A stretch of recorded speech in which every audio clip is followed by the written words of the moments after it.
Final ending to that performance, part 1 down below. I'm trying to make you understand that you haven't done anything that needs forgiveness, he insisted. If anything, I'm the one who should be asking for your pardon. For what exactly should I forgive you? She inquired, confusion evident in her voice. I'm lost here. Can't we just let this go? He suggested. No, she stood firm. How can I forgive you if I don't even know what you did? I thought I made it clear, he replied. I overstepped and I overreacted. Assume I don't get it, my mother chimed in. Could you spell it out for me, please? When I say I overstepped, what I mean is, over these 14 years, I somehow lost track of how we began. You probably had no clue because I never articulated my feelings explicitly, but I've always felt a certain way about you. I assumed you felt the same and that was my blunder. I'll not repeat that mistake. By overreacting, I behaved as if my feelings entitled me to a special place in your life. I'm sorry for that. Everything you did was actually thoughtful, and No, Dawn, she interjected, tears in her eyes. You've got it all wrong. I'm the one who messed everything up. I just wish I knew how to mend things. There's nothing to mend, he assured her. Dinner was lovely. I'm going for a drive. Will you be staying over or? I'll come home, my mom said hastily. My dad gave me his usual goodbye hug and nodded at Mom.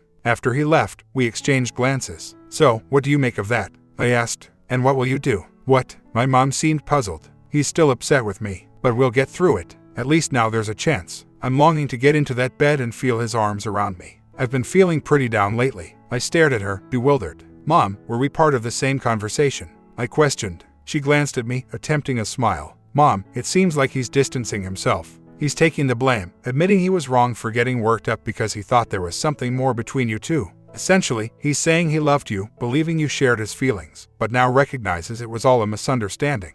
Well, it's not as simple as that, she realized, suddenly understanding the situation. I do have deep feelings for him. My affection is greater than I've ever felt for anyone. He needs to know this. He's overreacting. No, Mom, what he's feeling is deep hurt, and his behavior is his way of coping. He adores you to the extent that the idea of your actions has left him confused and upset. So, for him, it's simpler to pretend as if your connection never existed. Our dynamic is unusual, to say the least. Starting with you, Mom. You're like a puzzle with missing pieces. You fell for a man who mistreated you. You were heartbroken over him and expressed your love constantly. I was too young, only 7 or 8, when he left us, but I remember not liking him. And then there was Dawn. You were around 26 or 27 when we met him. Considering you got pregnant with me at 18 and had to marry that man, your time with him was brief, only as long as I've been alive. Now you're 42, Mom. We've been with Dawn for 14 years. Yet, in all this time, you've never shown him the warmth or affection he deserves. How does that even happen? You were upset the next morning when he left for work without a goodbye kiss. I understand where he's coming from, but your side baffles me. She asked me to make sense of his viewpoint.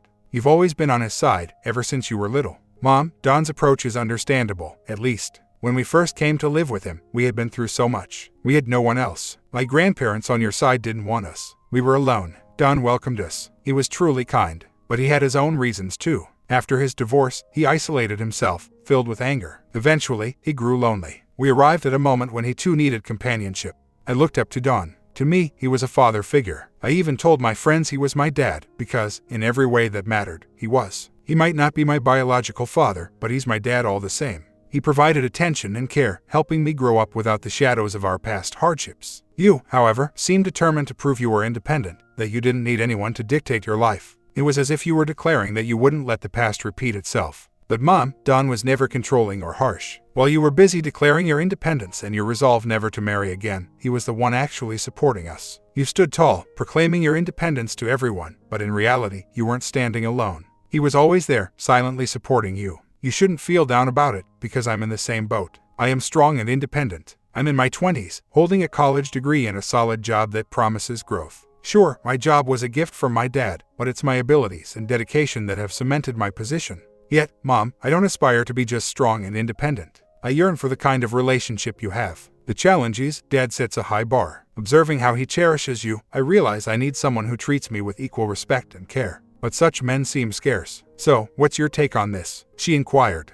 Mom, honestly, I'm at a loss, I admitted. But I do believe if there's any hope for things to revert, you need to elevate your efforts and express your feelings to him. It's clear he adores you. His reaction to the situation says it all. Perhaps it's time to channel your inner Jane Seymour. Confused, she asked, You mean dress up as a frontier doctor? No, not Dr. Quinn, I clarified. I'm talking about Jane Seymour's heart-themed jewelry. She often says, if your heart is open, love will find its way in those commercials. The following days, my focus on my own life wavered as I found myself engrossed in my parents' turmoil. My dad would either call me daily or take me out for lunch, skillfully avoiding any mention of their strife. Yet, his frequent inquiries about my mom's well-being hinted at his true concerns. I reassured him she seemed fine, aside from their rocky relationship. I also nudged him about their anniversary, hinting at a proposal that never came. I doubt she was looking forward to that, he responded. Dad, I'm certain she was, I insisted. Conversing with my mom, it struck me how perceptive Dad was about her state. Mom, have you been feeling off? I prodded. A bit drained and out of sorts, she acknowledged. But it's more emotional than physical. Missing Dad takes a toll on me. And to top it off, Ted's been unsupportive at work. You mean missing Dad? I clarified. Yes, dear. These things take time, she said, noting Dad's courteous but distant behavior. Isn't that a positive sign? I questioned. I don't need him to be merely courteous, darling. I crave his love. I find myself longing for those quirky, small moments. Like the times I'd be busy with the dishes, and he'd sneak up to playfully tap my back. Or those instances he'd surprise me with a gentle hug from behind, a soft whisper in my ear, leaving me with a giggling heart as he walked away. It wasn't just about being physically close, it was the spontaneity, the anticipation it built. We'd find ourselves drawn to each other, sometimes in the most unexpected places, sharing moments of closeness that felt like our own little adventure. And it wasn't all about the physical affection, Terry. There were days I'd come back to find he'd attempted dinner. Don's not much of a chef, honestly, but it was his way of showing care, trying to make me smile. It's those efforts, the comfort of his massages after a long day, and his ridiculous jokes that I miss. It's those winter evenings he'd prepare a cozy fire, bring out a blanket, and pour my favorite wine and his preferred cherry Pepsi. He'd sometimes surprise me with chocolates, and we'd just cuddle under the blanket, enjoying the warmth of the fire. Most times, we'd end up just holding each other, the drinks forgotten. Those nights weren't about physical intimacy, they were about feeling safe and loved in his arms. I'd wake up feeling unstoppable, as if together we could face anything.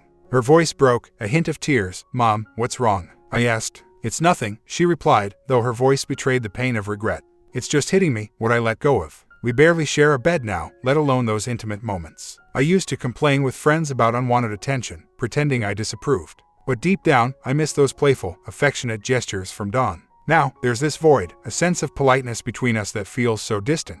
I'd trade anything to relive those impulsive, passionate moments he used to surprise me with. He did that. I couldn't help but ask, caught between surprise and understanding. I could hear the warmth in her voice, a hint of amusement threading through her words. It was all in good fun. We'd have these playful tussles, him gently pinning me down, pretending I was resisting.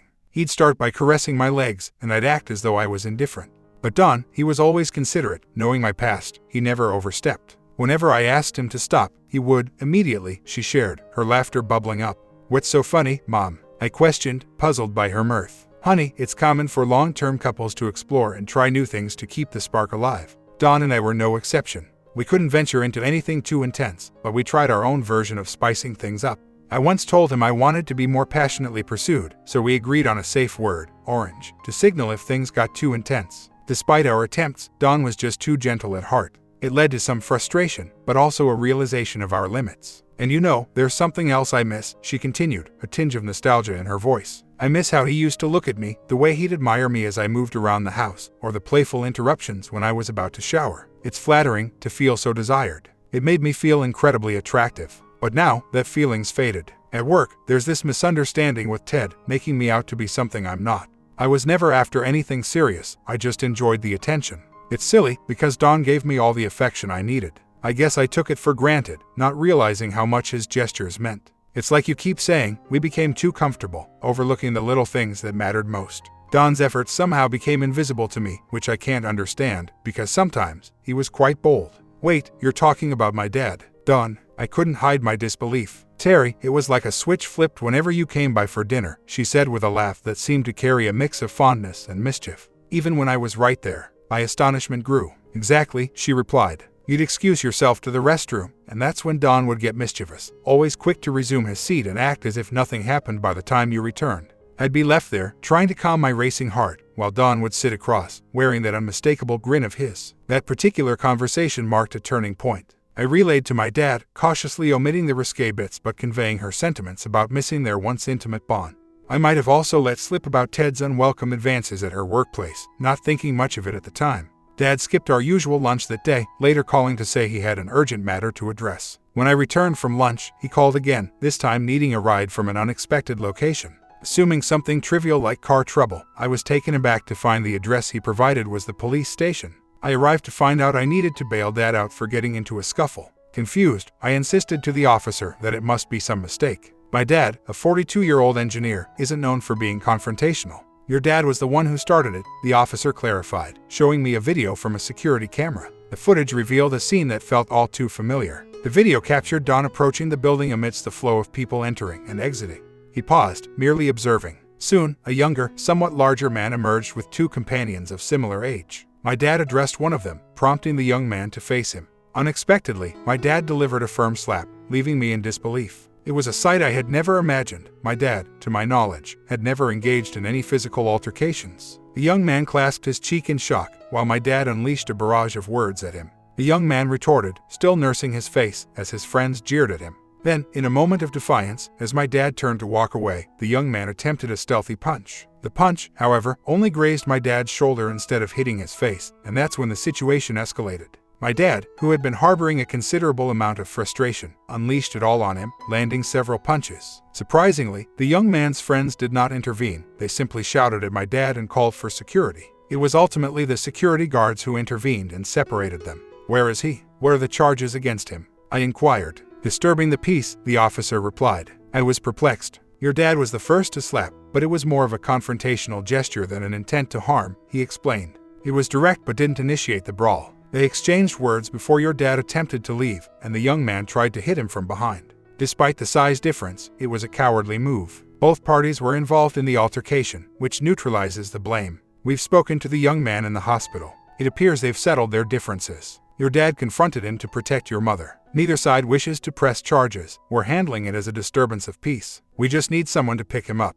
I entered the detention area and greeted Don with a smile through the bars. "Ready to go, champ," I said with a grin. "Keep this between us, okay?" he told me. I nodded silently. Mom had taken the day off to see her doctor, and before I even stepped through the door, she'd called, frantic, asking what had happened to Dad at work. His hands were bandaged up, and she was convinced he'd been hurt somehow. She was beside herself with worry. Deep down, I wanted to explain Dad's actions, the lengths he went to for her, but my lips were sealed by a promise to him. Despite her concerns, by the next day at work, Mom learned the truth. Her colleagues, familiar with Don from various company gatherings, pieced it all together for her. The reason behind Don confronting Ted at her workplace wasn't a mystery for long. Ted was conspicuously absent from work, citing medical reasons. That evening, when Mom confronted Don, she was a whirlwind of emotion, showering him with kisses and accusations of love. "I always knew you cared, you fool," she shouted. "He's not worthy of you," Don replied softly. "You're the one who always had the brains," she continued. "He meant nothing. It was a lapse in judgment.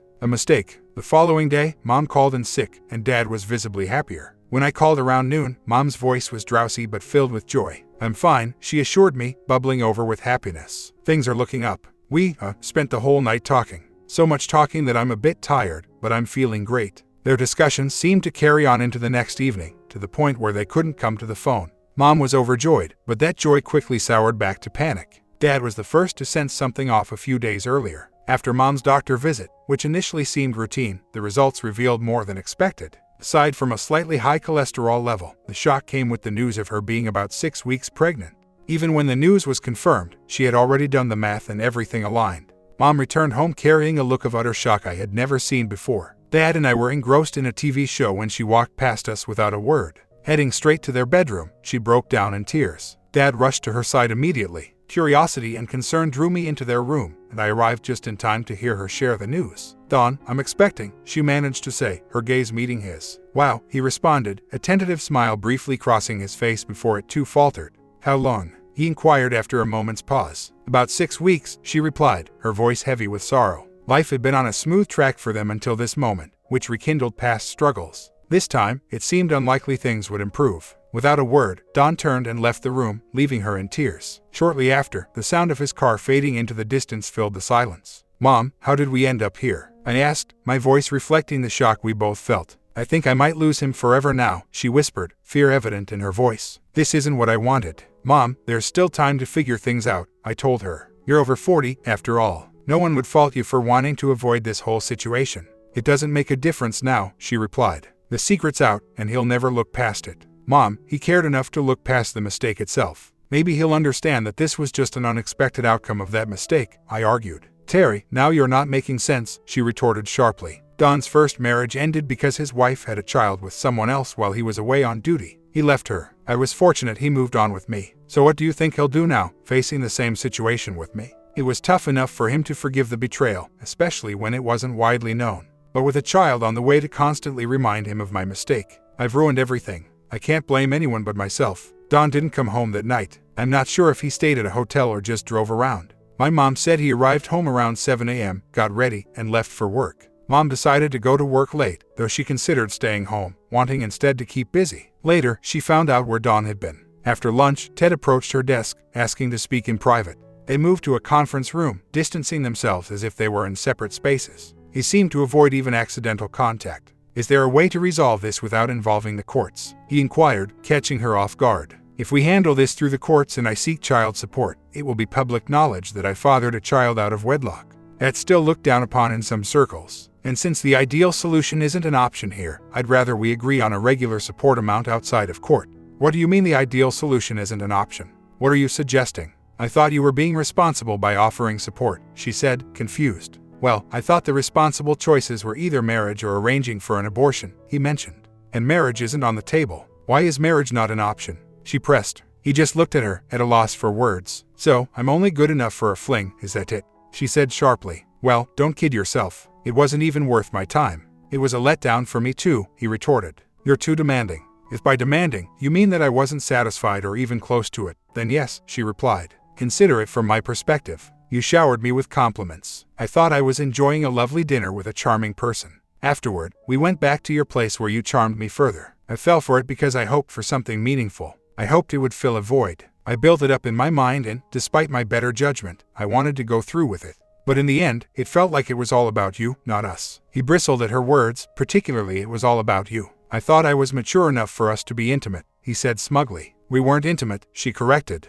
You were. A considerate person would have engaged with me. A caring one would have connected deeply and sparked something real. All you did was get my hopes up and leave me frustrated and feeling shortchanged. But I'm young, he protested. I have my whole future to think about. I don't want to be anchored to someone who. You shouldn't have led me on, she interrupted sharply. I'm seriously considering my options now. But while we're on the subject, what sort of involvement do you foresee in this situation? None, he said, taken aback. Why would I want any involvement in this mess? It's bad enough I'll have to deal with the consequences. My lawyer mentioned making a one-time arrangement to settle things. So, your lawyer suggests a payoff to handle the situation, she said coldly. He mentioned compensating you for any trouble, he offered. A payoff to make everything go away, then. She said, no, thank you. I'll see you in court. If I'm even around, he muttered quietly. The days that followed were incredibly taxing for my mom. She found herself navigating a sea of challenges, securing legal representation, attending numerous medical appointments, and dealing with the emotional toll of her situation.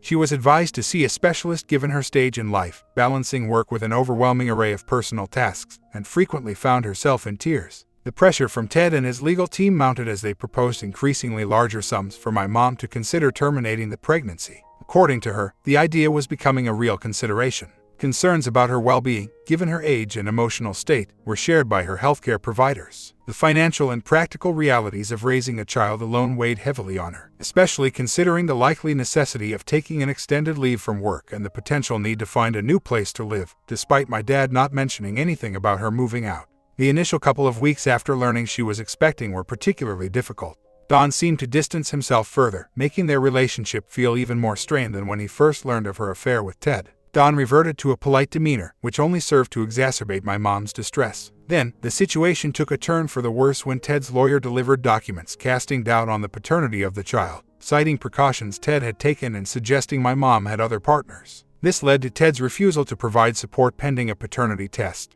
This dispute began to spill over into their professional lives, causing concern for their employer about potential legal ramification and the possibility of a toxic workplace environment. In a move to protect the company, both my mom and Ted were let go. In response, my mom's lawyer sought to prevent Ted from leaving the state until the matter was resolved, while Ted's representation accused my mom of attempting to ensnare him. The court hearing was promptly scheduled. Just as things seemed utterly bleak, a moment of tenderness changed everything. Distraught and contemplating her uncertain future, including the loss of her relationship with my dad and the impending challenges of single parenthood without a job or health insurance, my mom found herself at her lowest point. Amidst this despair, Don's comforting presence and his display of unconditional love provided a glimmer of hope. His apology and assurance of unwavering support were what she needed to hear, offering a moment of solace in the storm. She simply nodded and guided him to sit next to her on the couch. As he enveloped her in his arms, they found comfort just being together, nestled on the couch. She opened up to Dad, pouring out every thought that weighed on her. Rather than offering solutions, he chose to listen, a silent pillar of support until she drifted off to sleep mid-conversation. Awakening the next morning by his side felt like a balm to her soul. "If you're open to it, I believe I can help you navigate through your challenges," he offered gently. Mom could only nod, overwhelmed with gratitude. Having Dad by her side again made her burdens feel infinitely lighter. "Hold on," she suddenly exclaimed, dashing out of the room. During her brief absence, Dad made a couple of calls, ensuring both he and I would be free to accompany her to the courthouse later that day. Upon her return, Dad awaited her with an understanding look. "Feeling better?" he inquired, guessing the nature of her abrupt departure. Returning to his embrace, she settled onto his lap, sharing a light, affectionate moment. "Just needed a fresh start to the day," she replied, before they shared a few stolen moments of closeness, reluctant to let go of their precious time together. "I've been thinking about how to address what's been troubling you," Dad mentioned, promising to discuss his thoughts after their courthouse visit.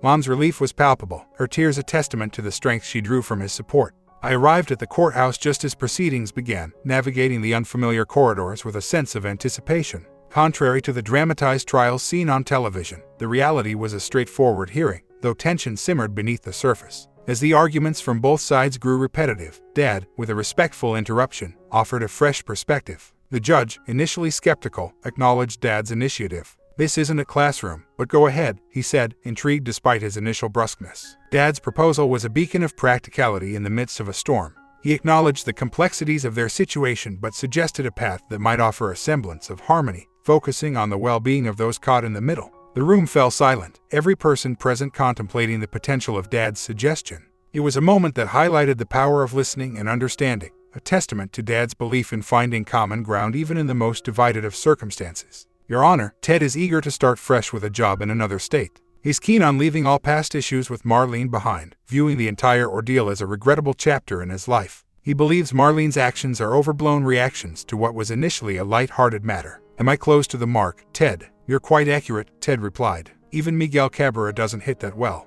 Dad then added, "Marlene sees eye to eye with Ted on one thing, that their past interaction was a mistake. However, she expects Ted to acknowledge his part in their situation. Given her upcoming responsibilities and limited ability to work, she hopes for some support and assistance with her health-related expenses, which sounds fair, doesn't it?" Mom offered a supportive smile in agreement. "The way I see it, we have a couple of options for moving forward, and Marlene gets to pick," Dad explained. "Hold on, don't I get a say in this?" Ted interjected. "Not until after the baby arrives," Dad clarified. "Your choices come later." "I do get a say, eventually?" Ted asked, somewhat relieved. "Yes, Ted. You'll have your moment," Dad reassured. "That's more consideration than I've gotten so far," Ted remarked, a bit sharply. "Watch your language," the judge interjected. Dad continued, "Marlene is known for her independence and strength, yet under these circumstances, she could use some support. I propose covering her medical and living expenses until the baby's birth and paternity are confirmed. This would allow Ted to pursue opportunities anywhere, free from immediate concerns. Upon confirmation, Ted could reimburse me." This proposal brought smiles all around. "I'm on board with that," Ted agreed. "This part isn't up for your decision," the judge quickly pointed out. "And your second suggestion?" inquired the judge. "Well, the second option might not be Marlene's preference." Dad hesitated, revealing a ring box he had previously shown to my mom. Mom's ecstatic reaction resonated throughout the vicinity, overshadowing everything as she embraced Dad with overwhelming joy, repeatedly exclaiming her agreement amidst kisses. The judge gently tapped his gavel to restore order in the courtroom. "I understand and agree," the judge declared. "Your reasoning makes sense. Being married, she can easily be included in your health plan. Mr. Ramsey, you could cover the costs after the DNA test results if everyone is agreeable." "That works for me," Ted responded. "Now, Ted, you have a decision to make," said Dad. "I'm all ears," Ted replied. "How about we put an end to this? No more hearings, no future court dates, no need for DNA tests. You can just move on with your life," Dad proposed.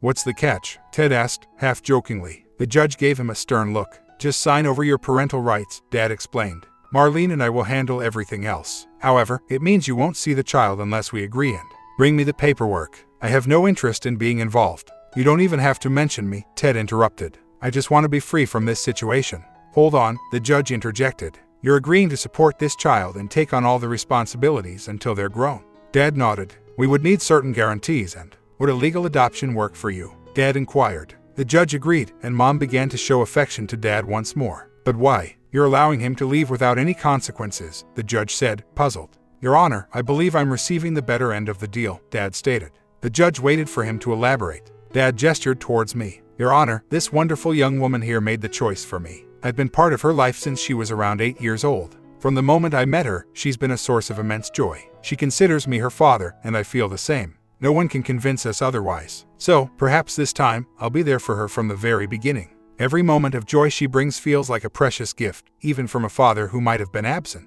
This time, however, I've had the chance to meet him. I'll take care of the adoption process, the judge declared. The attorneys from both sides will prepare the necessary paperwork and present it to me within the next 10 business days. Court is now ad. Hold on. I couldn't help but interrupt just as the judge was about to finalize the session. His eyes met mine, puzzled by my sudden outburst as I approached the bench. I was under the impression that this was what everyone wanted, he remarked. Your Honor, I began, if my dad marries my mom and adopts my soon-to-be sibling, they'll all share the same last name, right?